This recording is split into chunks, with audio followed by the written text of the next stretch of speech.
আমরা সংক্ষিপ্ত আকারে দরুদ পড়ি। আল্লাহুম্মা সাল্লি আলা মুহাম্মদ, আল্লাহুম্মা বারিক আলা মুহাম্মদ। কেমন আছেন আপনারা? আলহামদুলিল্লাহ। সূরাতুল বাকারা এর 29 নম্বর আয়াতে আল্লাহ রাব্বুল আলামিন যা বলতে যাচ্ছেন তা হলো যে কিভাবে আমরা আল্লাহকে অস্বীকার করতে পারি, কিভাবে আমরা আল্লাহ রাব্বুল আলামিনকে অস্বীকার করতে পারি, তার অবাধ্য হতে পারি যখন আমরা ছিলাম মৃত। মানে আল্লাহ রাব্বুল আলামিন আগে সৃষ্টি করেছেন মৃত্যু, তারপরে জীবন। যেমনটা আল্লাহ পাক সূরা মুলকের 1 নম্বর আয়াতে বলেছেন, তাবারাকাল্লাযী বিয়াদিহিল মুলক ওয়া হুয়া আলা কুল্লি শাইইন কাদির আল্লাযী খালাকাল মাউতা ওয়াল হায়াতা, আল্লাযী খালাকাল মাউতা ওয়াল হায়াতা, যিনি সৃষ্টি করেছেন মৃত্যু এবং জীবন। আল্লাহ পাক বলেননি আল্লাযী খালাকাল হায়াতা ওয়াল মাউতা, আল্লাহ বলছেন আল্লাযী খালাকাল মাউতা ওয়াল হায়াতা, যে আল্লাহ পাক মৃত্যু সৃষ্টি করেছেন তারপর সেখান থেকে জীবন সৃষ্টি করেছেন। কি জন্যে? লিয়াবলুয়াকুম আইয়ুকুম আহসানু আমালা। আল্লাহ পাক শুধু দেখতে চান যে দুনিয়ার জীবনে কে আমলে সর্বোত্তম। এই পরীক্ষাটা করার জন্য আল্লাহ রাব্বুল আলামিন জীবন এবং মৃত্যু সৃষ্টি করেছেন। আমরা এটাও জানি যে আল্লাহ রাব্বুল আলামিন যখন আমাদের মায়ের গর্ভে এই রূহটাকে পাঠিয়ে দেন, তার আগে আমরা একটা মাংসের পিণ্ড ছিলাম, আলাক, কোরআনের ভাষায় হচ্ছে আলাক, মানে জমাট বাঁধা রক্তপিণ্ড। এখানে কোনো প্রাণ ছিল না। এরপর আল্লাহ পাকের হুকুমে সেখানে দুজন ফেরেশতা আল্লাহর পক্ষ থেকে রূহ নিয়ে আসেন। যখন ভ্রূণের বয়স হয় 4 মাস 10 দিন, তখন সেখানে ভ্রূণের মধ্যে রূহটাকে ফুঁকে দেওয়া হয় এবং বাচ্চাটা নড়াচড়া শুরু করে। এর আগ পর্যন্ত কিন্তু বেবি নড়াচড়া করে না। এবার এই যে দুনিয়ার জীবনটা আল্লাহ পাক দিলেন, এই জীবনটা দেওয়ার পরে এর হায়াত হবে সর্বোচ্চ 60, 70, 80, 100, 200, 500, 1000 বছর। আল্লাহ পাক ভালো জানেন। আল্লাহ পাক বলছেন এই জীবনটাই তোমাদের একমাত্র জীবন নয়। তোমরা কিভাবে আল্লাহকে অস্বীকার করছো? তোমরা আগে মৃত ছিলে, ওই যে জমাট বাঁধা রক্তপিণ্ড ছিলে। সুম্মা ইউহয়িকুম, এরপর আল্লাহ পাক তোমাদেরকে জীবন দিলেন, মানে দুনিয়ার জীবন আমরা পেলাম। এটাই চূড়ান্ত জীবন নয়। সুম্মা ইউমিতুকুম, তোমরা আবারও এরপর মৃত্যুবরণ করবে। ওই মৃত্যুর পরে আল্লাহ পাক বলছেন সুম্মা ইউহয়িকুম, আবারও তোমাদেরকে আমি জীবন দিব। তার মানে 2টা জীবন, 2টা মৌত। আর শেষের জীবনের পরে আল্লাহ পাক বলছেন সুম্মা ইলাইহি তুরজাউন, এরপরে আল্লাহ পাক বলেননি যে আবারও জীবন দিব, আবার মৃত্যু দিব। শেষে গিয়ে আল্লাহ পাক বলছেন এরপর তোমরা আমার কাছে ফিরে আসবে। তার মানে কিয়ামতের মাঠে মৃত্যুকে জবাই করে দেয়া হবে। এটাও হাদিসে এসেছে, কিয়ামতের মাঠে যখন সমস্ত মানুষকে আল্লাহ পাক উঠাবেন, হিসেব নিকেশ নেওয়া হবে এবং চুল ছেঁড়া বিশ্লেষণ করা হবে। যার ব্যাপারে নবী সাল্লাল্লাহু আলাইহি ওয়াসাল্লাম বলছেন একটা শিংওয়ালা ছাগল যদি একটা শিং ছাড়া ছাগলকে গুঁতো দিয়ে থাকে অন্যায়ভাবে, কিয়ামতের মাঠে আল্লাহ পাক ওই শিংহীন ছাগলকে শিং দিয়ে বলবেন তুমি গুঁতা মেরে এখন প্রতিশোধ নাও। মানে বিচারটা এতটাই সূক্ষ্ম হবে। এরপর আল্লাহ পাক মৃত্যুকে হাজির করবেন একটা প্রাণীর রূপে, একটা পশু বা একটা প্রাণীর রূপে মৃত্যুকে ডেকে আনা হবে এবং একে জবাই করে দেওয়া হবে। মানে মৃত্যুকেও মৃত্যুবরণ করতে হবে। আমি কি বোঝাতে পারছি? এতে করে কি হবে?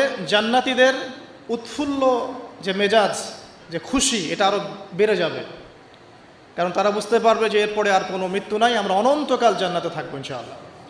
আর যারা জাহান্নামী, তাদের আক্ষেপ, দুঃখ, কষ্ট, যন্ত্রণা আরও বেড়ে যাবে। কারণ তারা বুঝতে পারবে কাশ যদি মৃত্যু হতো, জাহান্নামে আযাব ভোগ করে মরে যেতাম, মাটি হয়ে যেতাম। সূরা নাবার শেষের দিকে পড়ে দেখবেন ইয়া লাইতানি কুনতু তুরাবা, হায় আমি যদি আজকে মাটি হয়ে যেতাম। ঠিক আছে?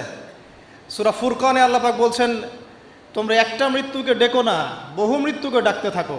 জাহান্নামীরা মৃত্যুকে ডাকতে থাকবে কিন্তু মৌত হবে না। তো মৃত্যুকেও মৃত্যুর স্বাদ গ্রহণ করতে হচ্ছে। আল্লাহ পাক সূরা বাকারা 29 নম্বর আয়াতে আমাদেরকে একটা জীবন এবং সৃষ্টি দর্শন দিয়েছেন। এখানে এটা হচ্ছে একটা সৃষ্টি দর্শন বা জীবন দর্শন বলতে পারি আমরা। কি সেটা? যে আমরা এখানে কেউ চিরস্থায়ী নই। আমরা একসময় পৃথিবীতে ছিলাম না, একসময় থাকবো না, মাঝখানে একটা সংক্ষিপ্ত সময় আমাদের হাতে আছে। এই সময়টুকুর মধ্যে আমাদের আসবে শৈশব, আমাদের কৈশোর, আমাদের যৌবন, আমাদের বার্ধক্য।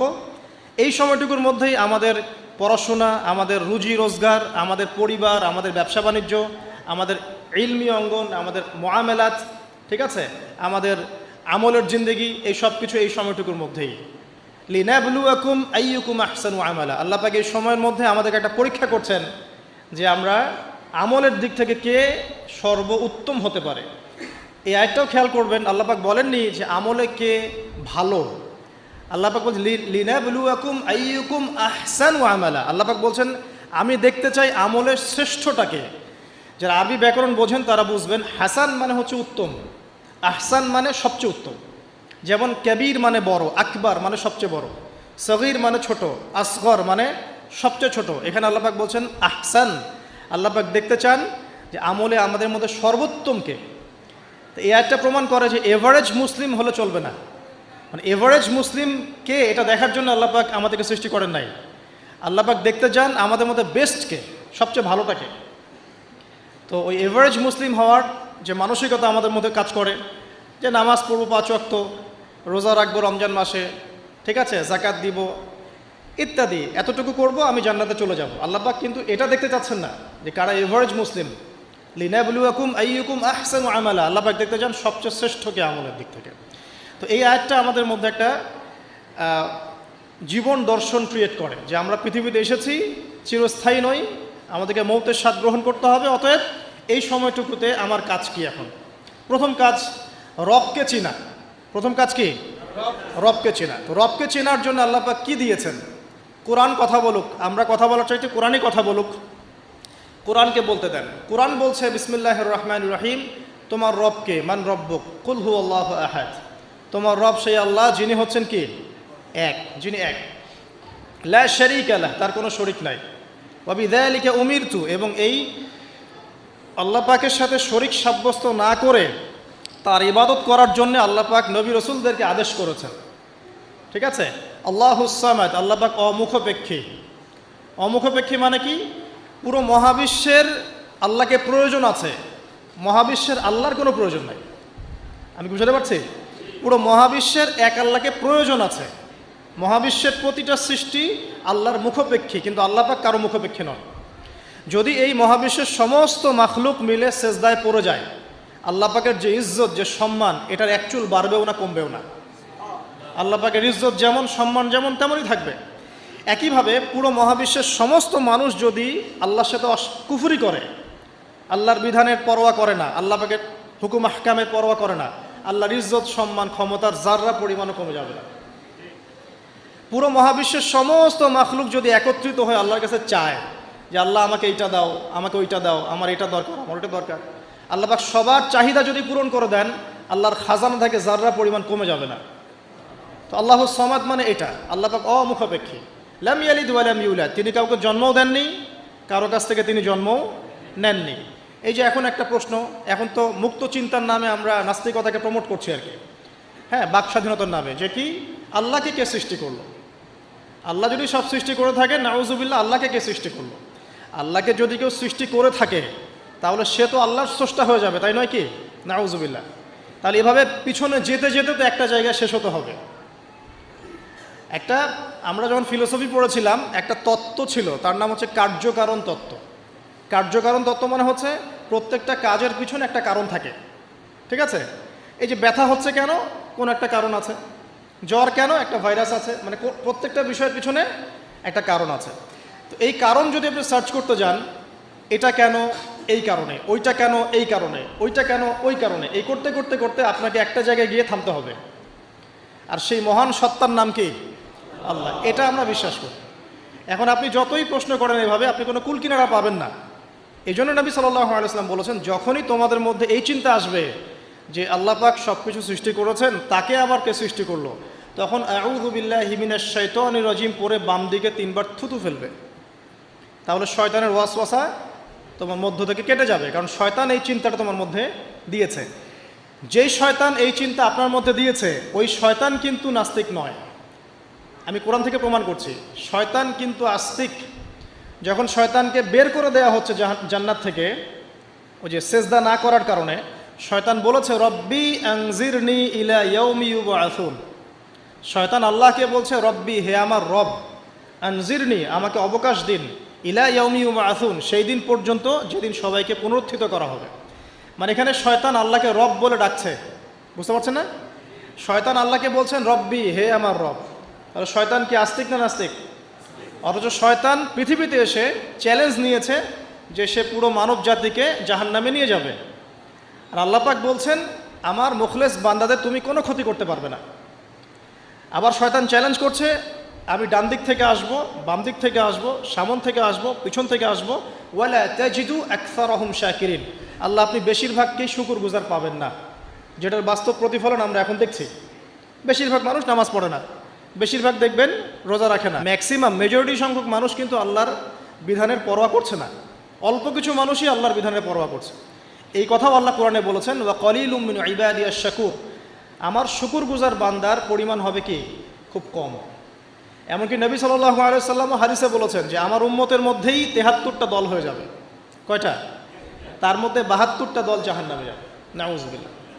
আর মাত্র একটা দল যাবে জান্নাতে, যার ব্যাপারে নবীজি বলছেন মা আনা আলাইহি ওয়া আসহাবি, আমি যার উপরে আছি এবং আমার সাহাবীরা যার উপরে আছে। মানে পৃথিবীর যে কোনো জায়গার মানুষ, যে কোনো দেশ, যে কোনো ভাষা, যে কোনো রং বর্ণ ইত্যাদি, তার ঈমান, তার আকীদা, তার আমল যদি নবী এবং সাহাবীদের সাথে মিলে যায়, ইনশাআল্লাহ তাআলা সে জান্নাতে যাবে।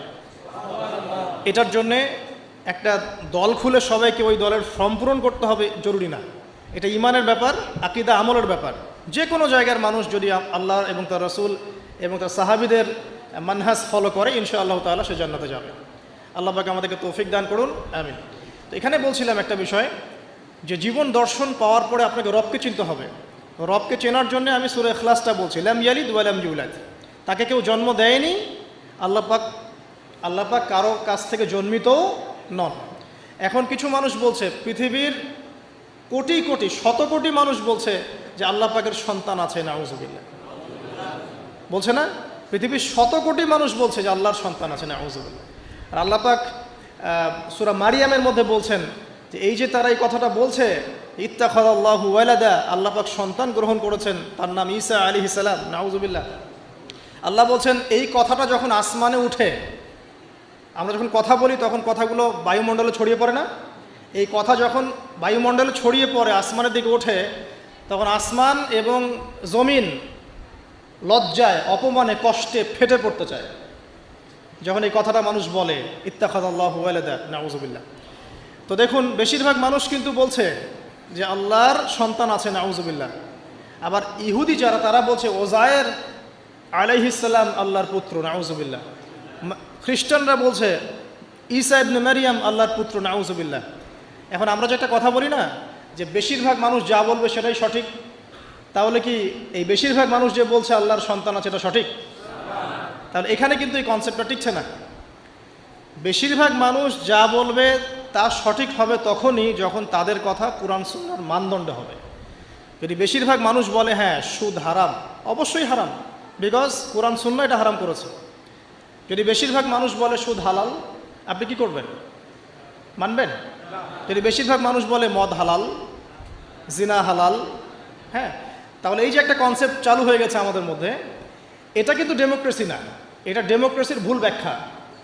হ্যাঁ, বেশিরভাগ মানুষ এর কথা, মতামত কখন গ্রহণযোগ্য হবে? যখন সেটা আল্লাহ পাকের ঐশী গ্রন্থের আলোকে হবে, তখন অবশ্যই নিঃসন্দেহে এটা গ্রহণযোগ্য হবে। কিন্তু যদি বেশিরভাগ মানুষ আল্লাহ এবং তার রাসূলের বিধানের বাইরে কথা বলে, হালাল করে দেয় মদকে, জেনাকে হালাল করে দেয়, আপনার এই যে পর্নোগ্রাফিকে হালাল করে দেয়, সুদকে হালাল করে দেয়, তাহলে কি আমরা হালাল মেনে নিব? যদি মেনে নেন তখন কিন্তু আপনি আল্লাহ পাকের সাথে শিরক করলেন। এটা সূরা তাওবার 31 নম্বর আয়াতে পড়ে দেখবেন, লাম ইয়ালিদ ওয়া লাম ইউলাদ, আল্লাহ পাক কাউকে জন্ম দেননি, কারো কাছ থেকে জন্মিতও নন। ওয়া লাম ইয়াকুল লাহু কুফুয়ান আহাদ, এটা আরও ম্যাসিভ। আল্লাহ পাকের সমতুল্য কিচ্ছু নাই। মানে কোনো কিছু যদি আপনার চিন্তায়ও আসে যে এটা আল্লাহর সমকক্ষ হতে পারে, নাউযুবিল্লাহ, সাথে সাথেই ওই কনসেপ্টটা বাতিল করতে হবে। কারণ আল্লাহ পাকের সমকক্ষ কিছু হতেই পারে না। কিছু মানুষ আছে, মুসলিমদের মধ্যেও দেখা যায় যে আল্লাহ পাকের গুণ এবং আসমা ও সিফতগুলোকে মানুষের সাথে তুলনা করছে না? অনেকেই বলেছে যে আল্লাহ পাকের হাত এই যে আমাদের হাতের মতো, নাউযুবিল্লাহ। এইসব কথা বলা যাবে না। অনেকে বলেছে আল্লাহ পাকের পা মানুষের পায়ের মতো, আল্লাহ পাকের চেহারা মানুষের চেহারার মতো। অনেক ফিলোসফি তার সাথে সাদৃশ্যর হওয়ার যোগ্য নয়। তো এখানে যদি কোনো মুসলিম এরকম আকীদা পোষণ করে থাকে, এটাও একটা বাতিল আকীদা হবে। সামনে আসেন, আল্লাহকে চিনতে হলে আপনাকে আরেকটা আয়াত আমি শোনাচ্ছি, ইনশাআল্লাহ এটা যথেষ্ট হবে। আল্লাহ রাব্বুল আলামিন বলছেন, আল্লাহ পাক, লা ইলাহা ইল্লাহু, আল্লাহ পাক তিনি, যিনি ছাড়া কোনো ইলাহ নাই। আল্লাহু লা ইলাহা ইল্লাহু আল হাইয়ুল কাইয়ুম, তিনি হাই এবং কাইয়ুম, হাইয়ুন কাইয়ুম, চিরঞ্জীব চিরস্থায়ী। চিরঞ্জীব মানে কি? মানে যখন কিছু ছিল না আল্লাহ পাক ছিলেন, যখন কিছু থাকবে না আল্লাহ পাক থাকবেন। সময়ের ঊর্ধ্বে আল্লাহ রাব্বুল আলামিন, সময়ের চেয়ে অনেক ঊর্ধ্বে, বরং সময় তো আল্লাহই সৃষ্টি করেছেন, আর আমরা সবাই সময়ের মধ্যে পড়ে আছি। আমাদের এখানে দিন রাত যেমন আল্লাহ রাব্বুল আলামিনের কাছে এমন নয়, মোটেই এমন নয়, বরং কিয়ামতের দিনটাই হবে আল্লাহ পাকের হিসেবে আমাদের দিনের চেয়ে 50,000 বছরের সময়। তাহলে এই সময়ের যে একটা আমরা গোলক ধাঁধায় পড়ে আছি, এক একটা গ্রহের সময় এক এক রকম, এক একটা গ্যালাক্সিতে সময় এক এক রকম। আল্লাহ পাক এগুলোর ঊর্ধ্বে, চিরঞ্জীব চিরস্থায়ী। আপনারা যারা সায়েন্সে পড়েছেন, আপনারা ওই যে আইনস্টাইনের সূত্র পড়েছেন না, যে সময়ের আলোর বেগে যদি কোনো বাহন ছুটে মহাকাশে, তাহলে পৃথিবীতে দেখা গেল একজনের বয়স 25, ও মহাকাশে 25 বছর ঘুরে আসলো, এসে দেখেছে, আবার পৃথিবীতে এসে দেখলো তার ওই ভাই যার বয়স 25 ছিল তার বয়স এখন 50, কিন্তু ওই বেচারার বয়স কিন্তু 25ই থেকে গেছে। এই সূত্রটা জানেন না? তো সময় কিন্তু সব জায়গায় একরকম নয়, এখানে অনেক ব্যাপার আছে। আল্লাহ রাব্বুল আলামিন চিরঞ্জীব এবং চিরস্থায়ী। আল্লাহু লা ইলাহা ইল্লাহু আল হাইয়ুল কাইয়ুম লা তাখুযুহু সিনাতুন ওয়া লা নাওম। আল্লাহ পাক বলছেন তাকে তন্দ্রাও স্পর্শ করে না, নিদ্রাও স্পর্শ করতে পারে না। তন্দ্রা কি? এই যে আমাদের ঝিমুনি আসে, এটা তন্দ্রা। আর নিদ্রা কি? আমরা যেটা ঘুমিয়ে যাই, এটা নিদ্রা। তো নিদ্রাকে বলা হয়েছে মৃত্যুর ভাই। এই কারণে জান্নাতে মানুষ যখন যাবে তাদের ঘুম হবে না, মানে জান্নাতে কোনো ঘুম নাই, কারণ ঘুম হচ্ছে মৃত্যুর ভাই। তো আল্লাহ পাককে ঘুমও স্পর্শ করতে পারে না এবং ঝিমুনি তন্দ্রাও স্পর্শ করতে পারে না। এমন একটু চিন্তা করে দেখেন, এই লক্ষ কোটি বছর ধরে যে মহাকাশ চলছে সৃষ্টির পর থেকে, আল্লাহ রাব্বুল আলামিন একটা মুহূর্ত সময় কি রেস্ট নিয়েছেন? একটা জাররা পরিমাণ সময় কি তিনি রেস্ট নিয়েছেন? তাহলে সেই মহান সত্তা, যিনি এক জাররা পরিমাণ সময়ও তার ক্লান্তি বোধ হয় না, তার কোনো ঘুম আসে না, তার কোনো তন্দ্রা স্পর্শ করে না, তো আমরা সেই আল্লাহর বান্দা হয়ে কি আল্লাহর বিধান বা তার আনুগত্যের বাইরে যাওয়া ঠিক হবে? এটা সহজ। আল্লাহকে চিনতে শিখুন। আল্লাহ পাক কে? আল্লাহ রাব্বুল আলামিন তো এমন একজন সত্তা যে আপনি সারাটা জীবন আল্লাহর বিপক্ষে চলেছেন, আজকে 2 রাকাত নামাজ পড়ে যদি তওবা করে ফিরে আসেন, ইমিডিয়েটলি আল্লাহ পাক আপনাকে মাফ করতে পারেন। আবার আপনি সারা জীবন ভালো কাজ করেছেন, শেষে গিয়ে এমন একটা কথা বললেন, এমন একটা কাজ করলেন, হতে পারে সেই কাজের জন্য আল্লাহ না করুক আপনার জাহান্নামের ফয়সালা হয়ে যেতে পারে। নাউজুবিল্লাহ। তো আল্লাহকে চিনতে শিখুন। তিনি আর রাজ্জাক, আপনার রিজিক দেন, জন্ম দিয়েছেন, সৃষ্টি করেছেন, পরিণত করেছেন, আমাদেরকে আকৃতি দিয়েছেন, আমাদের জান, আমাদের মাল, আমাদের ইজ্জত সম্মান, পরিবার, প্রতিপত্তি, সব কিছুর মালিককে? সব কিছুর মালিক আল্লাহ রাব্বুল আলামিন। এই কনসেপ্ট যার মনে ক্লিয়ার, ইনশাআল্লাহ তাআলা তার মনে লা ইলাহা ইল্লাল্লাহ ঠিক আছে। আর যার মনের মধ্যে লা ইলাহা ইল্লাল্লাহ ঠিক আছে, ইনশাআল্লাহ সে একদিন না একদিন জান্নাতে যাবে ইনশাআল্লাহ। আসুন সামনে যাই। লা তাখুযুহু সিনাতুন ওয়া লা নাওম লাহু মা ফিস সামাওয়াতি ওয়া মা ফিল আরদ। আসমান সমূহ, এখানে আসমান একটা আসমান বলা হয়নি, পুরো আসমান সমূহ এবং এই জমিনে যা কিছু আছে সব কিছু কার? আল্লাহ। আসমান সমূহটা বোঝেন। একদিন বলেছিলাম একটা এক্সাম্পল, যে এই পুরো মহাবিশ্বে পৃথিবীর অবস্থানটা কতটুকু। একটা সমুদ্রের কিনারায় যখন আপনি হাঁটবেন, বা আপনাদের এই যে এখানে কি নদী আছে, বালাসী, আচ্ছা, ওই চরের মধ্যেই মনে করেন আপনি হাঁটছেন, ওই চরের মধ্যে একটা বালুর কণার কি পরিমাণ দাম আছে বা কি পরিমাণ অবস্থান আছে? খুব বড় অবস্থান না? অবস্থানই নাই। এই পুরো মহাবিশ্বে পৃথিবীর অবস্থান তার চাইতেও কম। এই যে সৌরজগৎ দেখছেন, এই সৌরজগতের মধ্যে হাজারটা সৌরজগৎ মিলে একটা গ্যালাক্সি হয়, আর এই হাজার হাজার গ্যালাক্সি মিলে, তার উপরে মহাসাগর, তার উপরে আরশ, তার উপরে আল্লাহ রাব্বুল আলামিন। তাহলে চিন্তা করেন যে পৃথিবীতে আমরা কতটুকু অবস্থান নিয়ে আছি। এই সমস্ত কিছু কার সৃষ্টি? আল্লাহ রাব্বুল আলামিনের। এখন সামনে আসেন, লাহু মা ফিস সামাওয়াতি ওয়া মা ফিল আরদ মান যাল্লাযী ইয়াশফাউ ইনদাহু ইল্লা বিইذনিহি। যার এত ক্ষমতা, যে আল্লাহ পাকের এত ক্ষমতা, আল্লাহ পাক বলছেন কে আছে যে তার অনুমতি ছাড়া আল্লাহর সামনে সুপারিশ করতে পারে? এখান থেকে আমাদের আকীদার পরিষ্কার হওয়া দরকার আছে না? আমরা তো অনেক সময় মনে করি যে পীর সাহেব ধরেছি বাস জান্নাতে চলে যাব, নাকি? আমল করার দরকার নাই, বায়াত হয়েছি বাস জান্নাতে চলে যাব, আমার আমলের দরকার নাই। এত সহজ না। আল্লাহ পাক বলছেন, কে আছে যে আমার কাছে সুপারিশ করবে আমার অনুমতি ছাড়া? আল্লাহ পাকের অনুমতি না পেয়ে কেউ এই কাজ করতে পারবে না। আমরা জানি না রাসূল সাল্লাল্লাহু আলাইহি ওয়াসাল্লাম উম্মতের জন্য সুপারিশ করবেন। হ্যাঁ, শহীদগণ সুপারিশ করবে, এই যে হাফেজে কোরআন, আলেম, অনেক মানুষ, অনেক শ্রেণীর মানুষকে আল্লাহ পাক সুপারিশ করার এখতিয়ার দিবেন। কেন দিবেন? বিকজ আল্লাহ পাক তাদের আমলে সন্তুষ্ট এবং আল্লাহ পাক তাদেরকে সম্মানিত করবেন সবার উপরে। মনে করেন এখানে অনেক মানুষ আছে, এর মধ্যে একজনকে আপনি সবচেয়ে বেশি পছন্দ করেন, সে আপনাকে সন্তুষ্ট করেছে, তাকে সম্মানিত করতে চাচ্ছেন আপনি, এখন তাকে ডেকে নিয়ে আসলেন সবার সামনে, এনে আপনি যে ফুলের তোড়া উপহার দিলেন, মানে আপনি তাকে ভালোবাসেন, তাকে সম্মান করেন। এখন সে আপনাকে যদি কিছু বলে যে আমার অমুক ভাই আছে, সেও মাশাআল্লাহ এই পথে চেষ্টা করছে, আপনি তাকে একটু সুযোগ দেন, তখন আপনি কিন্তু ওকে সুযোগ দিবেন। এইটা সুপারিশ। মানে বিষয়টা হচ্ছে যে যখন আল্লাহ রাব্বুল আলামিন কিছু মানুষের উপর সন্তুষ্ট হবেন, তখন গিয়ে আল্লাহ রাব্বুল আলামিন তাদেরকে সুপারিশ করার এখতিয়ার দিবেন। কিন্তু আল্লাহ পাকের অনুমতি ব্যতীত এই কাজটা কেউ করতে পারবে না। এটা আমাদের কনসেপ্ট ক্লিয়ার থাকা উচিত। মান যাল্লাযী ইয়াশফাউ ইনদাহু ইল্লা বিইযনিহি ইয়ালামু মা বাইনা আইদিহিম ওয়া মা খালফাহুম। আল্লাহ পাক সেই সত্তা, আপনার রব সেই সত্তা যিনি সামনের এবং পিছনের খবর জানেন, মানে অতীত, বর্তমান, ভবিষ্যৎ সব জানেন। আদম আলাইহিস সালাম সৃষ্টি হওয়ার প্রথম দিন কি খেয়েছেন আল্লাহ পাক এখন জানেন। কথা বুঝতে পারছেন না? আমরা জানি? কোনো ইতিহাসের বই আমাদেরকে সলিউশন দিতে পারবে? জান্নাত জাহান্নামের ফয়সালা হয়ে যাওয়ার পরে, এটা বোঝেন, জান্নাত জাহান্নামের ফয়সালা হয়ে যাওয়ার পর জান্নাতীরা 100 কোটি বছর পরে কি খাবে, কি করবে, কি পড়বে, আল্লাহ পাক এই মুহূর্তে সেটা জানেন। ঠিক একইভাবে জাহান্নামীরা জাহান্নামে যাওয়ার 100 কোটি বছর পর তাদের কি আযাব হবে, কি পানিশমেন্ট দেওয়া হবে, ওদের অবস্থা কি হবে, আল্লাহ পাক এখনই সেটা দেখতে পারেন। তা আমরা তো আল্লাহকে চিনি না, এই কারণে আমরা আল্লাহর বিরোধিতা করি, তার নবীর বিরোধিতা করি, ইসলাম, কোরআন, হাদিসের বিরোধিতা করছি। আমরা তো আল্লাহকে চিনি না। আল্লাহ পাক বলছেন ইয়ালামু মা বাইনা আইদিহিম ওয়া মা খালফাহুম, সামনে পিছনে যা আছে, অতীত, বর্তমান, ভবিষ্যৎ সব আল্লাহ পাক জানেন। ইয়ালামু মা বাইনা আইদিহিম ওয়া মা খালফাহুম ওয়া লা ইউহিতুনা বিশাইইন মিন ইলমিহি ইল্লা বিমা শা। আল্লাহ পাকের যে মহা জ্ঞান, অসীম জ্ঞান, এই জ্ঞানটাকে কোনো কিছুই পরিব্যাপ্ত করতে পারে না। এই যে ইসলামের এগেনস্টে যত প্রশ্ন করা হয়, আল্লাহকে কে সৃষ্টি করলো, ইসলামে ওই বিধান কেন, হ্যাঁ পর্দা কেন, কেন বহুবিবাহ, কেন এইটা, কেন সেইটা, এই যে যত প্রশ্ন এখন করা হয় মুক্ত চিন্তার নামে, এটার একমাত্র কারণ কি জানেন? একমাত্র কারণ জ্ঞানের স্বল্পতা।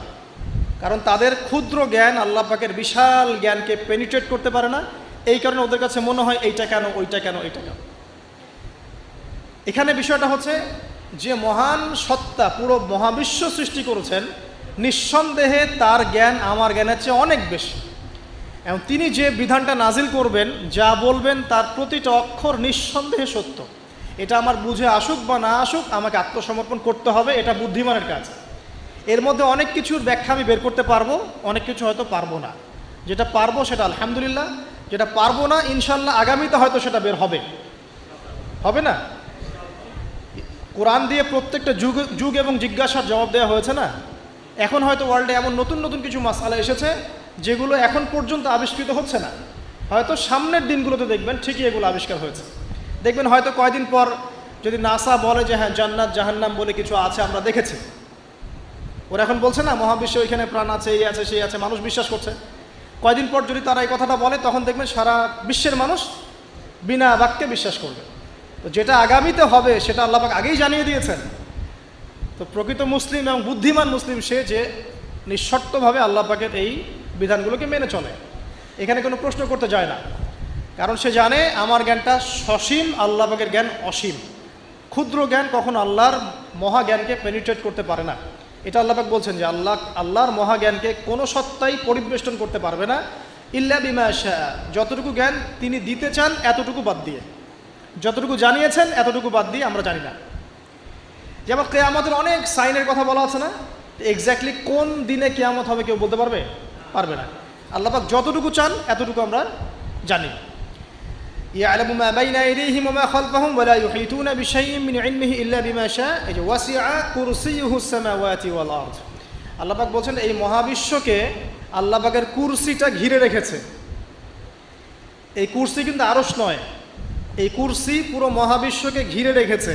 এর উপরে আছে মহাসাগর, তার উপরে আছে আরশে আযীম।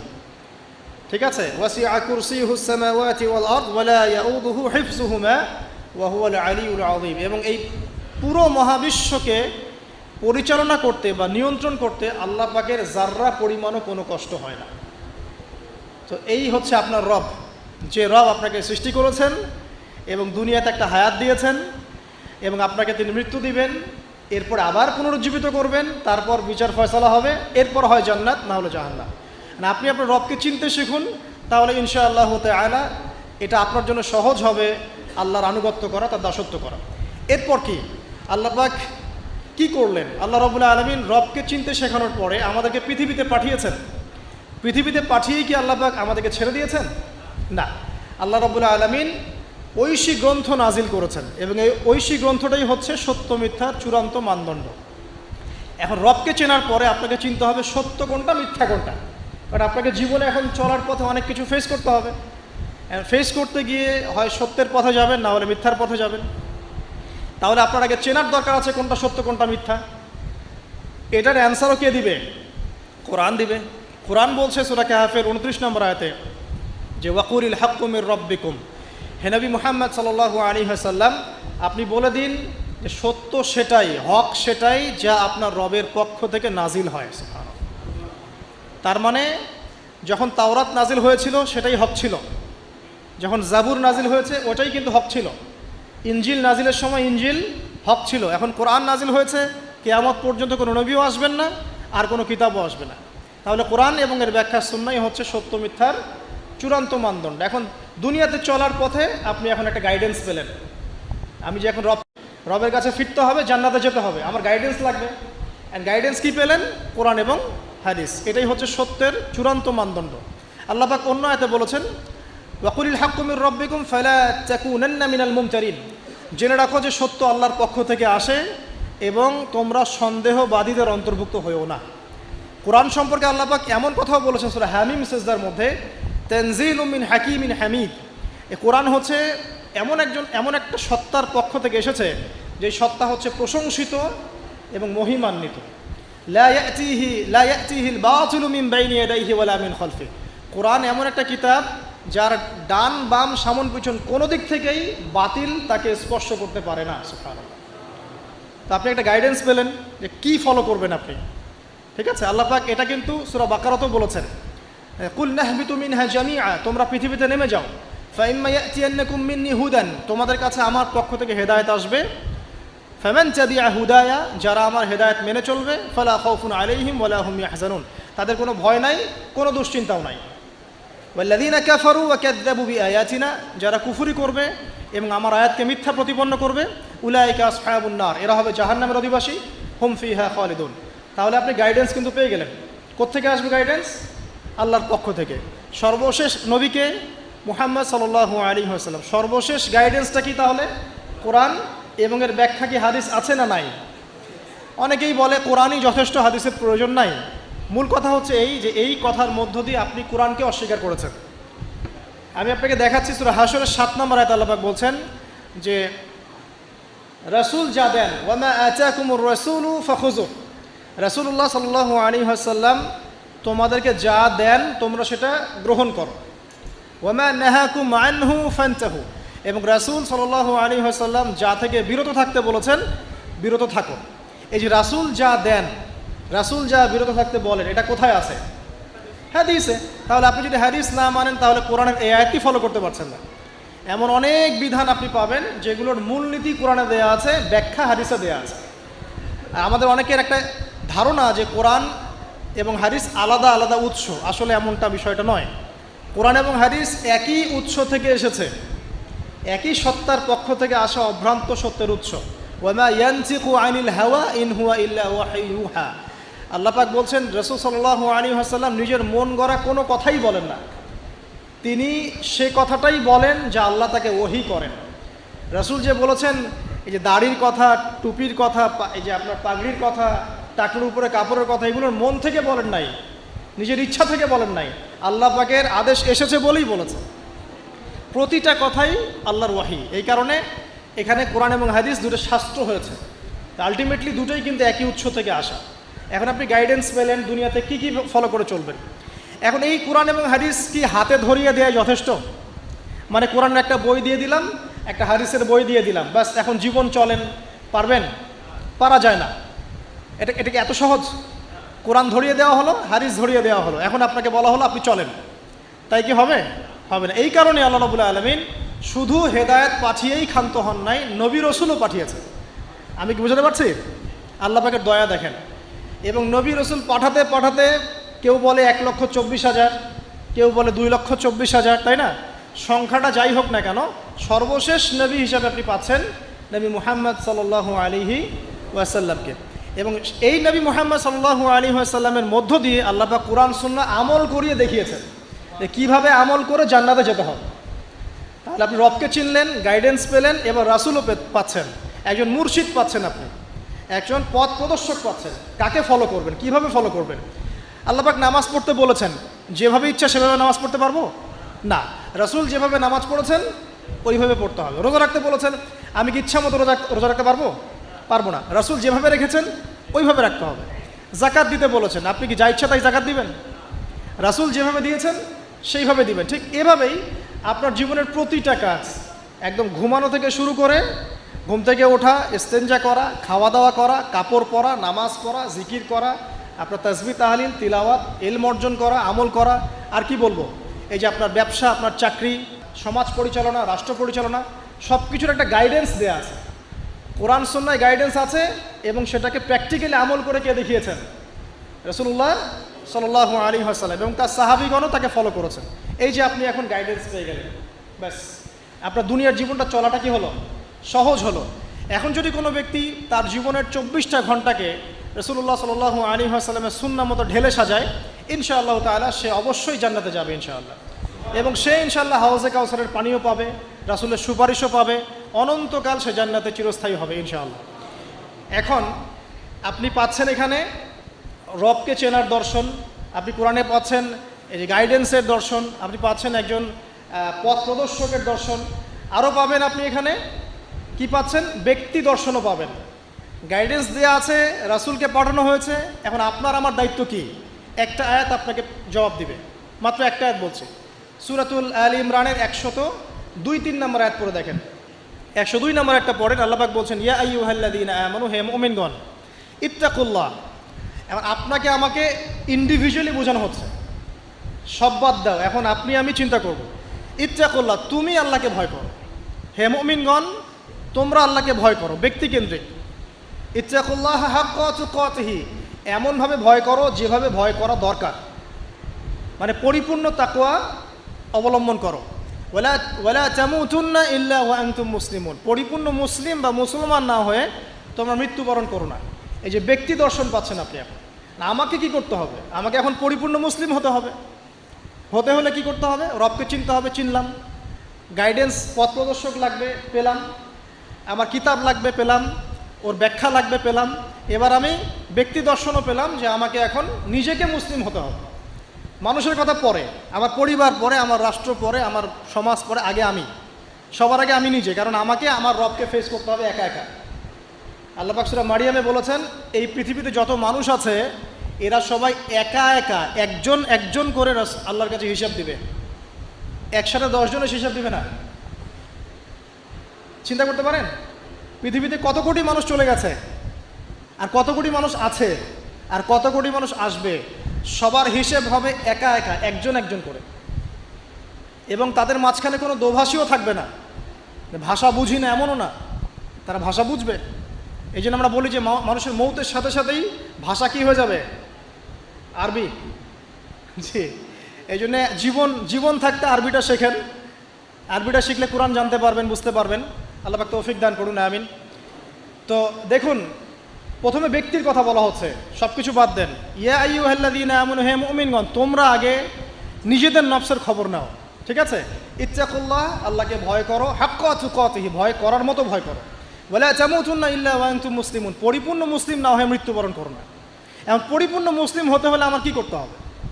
এক কথা, সহজ কথা, কোরআন এবং হাদিসে যা আছে মেনে চলতে হবে এবং রাসূলুল্লাহ সাল্লাল্লাহু আলাইহি ওয়াসাল্লামের আদর্শ ফলো করতে হবে। এটা ফলো করতে গিয়ে যদি আমি হোঁচট খাই, পড়ে যাই, তাহলে কি হবে? আবার উঠবেন, আবার ওযু করবেন, আবার নামাজে দাঁড়াবেন, তওবা করবেন। জীবনের একটা পর্যায় পর্যন্ত মনে করেন আপনি হেদায়েতের পথে ছিলেন না, কি করবেন? আজই তওবা করে ফিরে আসবেন। আল্লাহকে বলবেন, আল্লাহ যা নামাজ কাজা করেছি, যা রোজা কাজা করেছি, আল্লাহ মাফ করে দাও। আগামী দিনগুলোতে ইনশাআল্লাহ আমি নামাজ রোজা কাজা করব না। আগামী দিনগুলোতে মৃত্যু পর্যন্ত আমি কোরআন সুন্নাহ মেনে চলবো ইনশাআল্লাহ। তওবা করে ফিরে আসে। ব্যক্তি ভালো হলে পরিবার ভালো হবে না? পরিবারগুলো ভালো হয়ে গেলে সমাজটা ভালো হবে না ইনশাআল্লাহ? আর এই রাষ্ট্রটা কি সমাজের বাইরে না ভিতরে? সমাজ নিয়ে রাষ্ট্র হয় না রাষ্ট্র নিয়ে সমাজ হয়? রাষ্ট্রবিজ্ঞান পড়েন, সমাজবিজ্ঞান পড়েন, সমাজ নিয়েই কিন্তু রাষ্ট্র। আগে কিন্তু এই বর্তমান সময়কার এই গ্লোবাল রাষ্ট্রের কাঠামোটা ছিল না। কিন্তু প্রাচীন গ্রিকের দর্শন পড়েন, ওদের ফিলোসফিগুলো পড়েন, ওখানে কিন্তু ছোট ছোট নগর রাষ্ট্র ছিল, ছোট ছোট নগর রাষ্ট্র, এগুলোই তখন রাষ্ট্রের ভিত্তি ছিল। মদিনা কি তখনকার এখনকার এরকম বড় ইউনাইটেড নেশনসের মধ্যে ছিল? ওই ছোট্ট একটা কাঠামো ছিল, ওটাই রাষ্ট্র ছিল। কোরাইশরা যে গোত্রকেন্দ্রিক থাকতো, ওইটাই ছিল ওই সময়কার রাষ্ট্রকেন্দ্রিক কাঠামো। তো সমাজ নিয়ে রাষ্ট্র হয়। সো এখানে আমরা যদি সমাজের মানুষ ঠিক না হয়, শুধু উপরের দিকে আঙ্গুল তুলে কোনো লাভ হবে না। কারণ এই মানুষগুলো তো আসমান থেকে টপকে পড়ে নাই, এই মানুষগুলো সমাজ থেকে উঠে আসছে। তো এই জন্য ব্যক্তির কথা আল্লাহ পাক আগে বলছেন যে তোমরা আগে নিজেরা পরিপূর্ণ মুসলমান না হয়ে মারা যেও না। আর সূরা মাইদা আল্লাহ পাক বলছেন, ইয়া আইয়ুহাল্লাযীনা আমানু, হে মুমিনগণ, আলাইকুম আনফুসাকুম, তোমরা নিজেরা নিজেদের নফসের খবর আগে নাও। লা ইয়াদুররু মান দাল্লা ইন ইহতাদাইতুম,